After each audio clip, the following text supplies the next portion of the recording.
আমাদের সবচেয়ে বেশি ইম্পর্টেন্ট হচ্ছে এই রেপটাকে বন্ধ করা, তার জন্য ক্যাপিটাল পানিশমেন্ট ইজ অনলি একটা solution. Example of capital punishment হতে হবে, পুরো শুধরে যাবে। মানে সেইখানে কোনো, আমার মনে হয় না এইখানের মধ্যে কোনো দ্বিমত থাকা উচিত কোনো পলিটিক্যাল পার্টির মধ্যে, কারণ আমরা সত্যি যেইভাবে এগোচ্ছি সত্যি এটা দুঃখজনক একটা ব্যাপার। মানে আমার সোশ্যাল মিডিয়ায় একটা ছোট জিনিস দেখেছিলাম, একটা কোয়েশ্চেন জিজ্ঞেস করা ছিল উইমেন্স ডেতে একটা পেজ থেকে, যে যদি এই একদিনের জন্য পৃথিবীতে কোনো ছেলে না থাকতো তুমি কি করতে মেয়ে হয়? প্রত্যেকটা মেয়ে ইউনানিমাসলি বলেছিল যে আমি রাস্তায় যে কোনো সময় বেরোতাম, যা ইচ্ছে তাই পরে, বাট অ্যাটলিস্ট শুধু আমি রাস্তায় বেরোতাম যে কোনো সময়, যেটা ওরা করতে পারে আমরা পারি না। প্রত্যেকটা মেয়ে, এটা কেন হবে? এটা হওয়ার কি দরকার?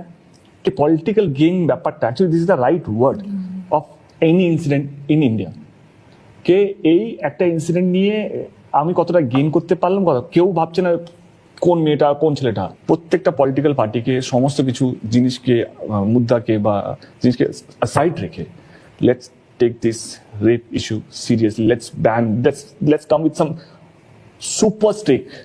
তখন পশ্চিমবঙ্গতে দিদি আছে না দাদা আছে সেটা নিয়ে আলোচনা হবে না, কিন্তু তখন প্রত্যেকটা ভারতবর্ষে 130 কোটি যদি এখন আমাদের সংখ্যা হয় পপুলেশনের, এটা আমাদের 130 কোটি মানে মানুষের লজ্জা।